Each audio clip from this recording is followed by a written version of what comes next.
ലോകകപ്പിൽ അർജന്റീനയെ പോലെ തന്നെ വിസ്മയിപ്പിക്കുന്ന മറ്റൊരു ടീമാണ് കേപ്പ് വെർദെ. ഒരു കുഞ്ഞൻ രാജ്യം. അവർ വന്ന വലിയ പോരാട്ടം കാഴ്ചവെച്ച് നോക്കൌട്ട് ഘട്ടത്തിലേക്ക് മുന്നേറുന്നു. അവരുടെ സ്വപ്ന തുല്യമായ ടൂർണമെന്റാണ് കേപ്പ് വെർദെ കാഴ്ചവെച്ചുകൊണ്ടിരിക്കുന്നത്. അപ്പോൾ കേപ്പ് വെർദെക്ക് അർജന്റീനയ്ക്കെതിരെ ഇന്ന് മറ്റൊരു അത്ഭുതം തീർക്കാൻ സാധിക്കുമോ?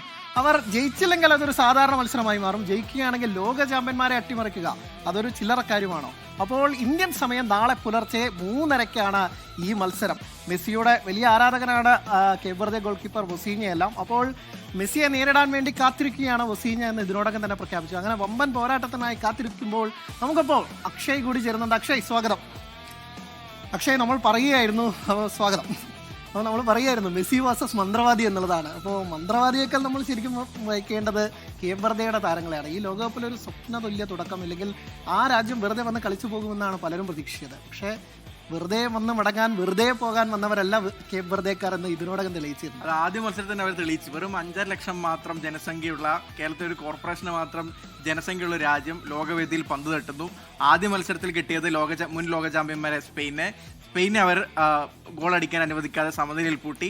തൊട്ടടുത്ത മത്സരത്തിൽ സമനില, വീണ്ടും സമനില, 3 മത്സരത്തിൽ സമനില, ഒറ്റ മത്സരം പോലും തോൽക്കാതെ. ഉറുഗ്വായും സ്പെയിനും ഒക്കെ ഉള്ള ഗ്രൂപ്പിൽ നിന്ന് 2 ലോക ചാമ്പ്യന്മാർ അവരുള്ള ആ ഗ്രൂപ്പിൽ നിന്ന് അവർ അടുത്ത ഘട്ടത്തിലേക്ക് കടക്കുന്ന അവർ ആരാധകർ പോലും വിചാരിച്ചിട്ടുണ്ട്, അവരുടെ നാട്ടുകാർ പോലും വിചാരിച്ചിട്ടുണ്ടാവില്ല. പക്ഷേ അതൊക്കെ കടന്ന് നോക്കൌട്ടിൽ എത്തിയിട്ടുണ്ട്. അർജന്റീന ഭയന്നേ തീരും. സ്കലോണി കഴിഞ്ഞ ദിവസം വാർത്താ സമ്മേളനത്തിൽ പറഞ്ഞിട്ടുണ്ട്, ഞങ്ങൾ കേപ്പ് വെർദെ നിസ്സാരക്കാരായി കാണുന്നില്ല, അവരെ കുറിച്ച് അവരെ നല്ല എതിരാളിയായി കാണുന്ന അർജന്റീനയുടെ കോച്ച് തന്നെ പറഞ്ഞു. ഫുട്ബോളിന്റെ ഒരു പ്രത്യേകത എന്ന് വെച്ചാൽ ഇവിടെ വമ്പന്മാരും കുഞ്ഞന്മാരും ഒന്നുമില്ല. ആ 90 മിനിറ്റ് അല്ലെങ്കിൽ അതൊരു എക്സ്ട്രാ ടൈമിലേക്ക് നീങ്ങുകയാണെങ്കിൽ അവിടെയാണ് കാര്യങ്ങൾ തീരുമാനിക്കുക.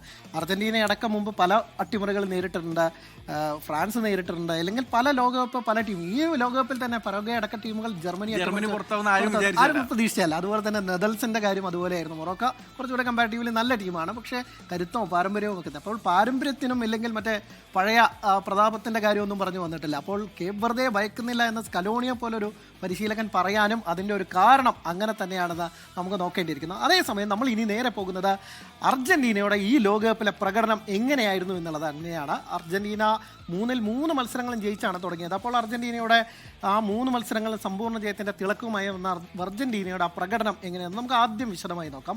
3 മത്സരങ്ങളിലാണ് അർജന്റീന കളിച്ചത്. 3 മത്സരങ്ങളിലും തകർപ്പൻ ജയം സ്വന്തമാക്കിയായിരുന്നു ലക്ഷ്യം. ആദ്യത്തെ മത്സരത്തിൽ മെസ്സിയുടെ ഹാട്രിക്ക്. ലോകകപ്പിൽ ആദ്യത്തെ മത്സരത്തിൽ അർജന്റീനയ്ക്ക് വേണ്ടി മെസ്സി ഹാട്രിക്ക് നേടുന്നു. രണ്ടാമത്തെ മത്സരത്തിൽ 2 ഗോൾ അടിക്കും. അതും ഓസ്ട്രിയ അന്ന് ആദ്യത്തെ മത്സരത്തിലേക്ക് വന്നാൽ പ്രത്യേകിച്ച് സിദാന്റെ മകൻ ഗോൾ കീപ്പറായി നിൽക്കുന്നു. സിദാൻ ആ വേദിയിൽ നിൽപ്പുണ്ട്. അപ്പം അച്ഛനെതിരെ കളിച്ചു, വീണ്ടും മകനെതിരെയും കളിക്കുന്ന ഒരു പ്രത്യേകത ഉണ്ട്. ആ കളിയിൽ 3 ഗോളുകൾ നേരെ ഹാട്രിക്. മെസ്സിയിൽ നിന്ന് ലോകകപ്പിൽ ഒരു ഹാട്രിക്ക് നമ്മൾ ആരും കണ്ടിട്ടില്ല.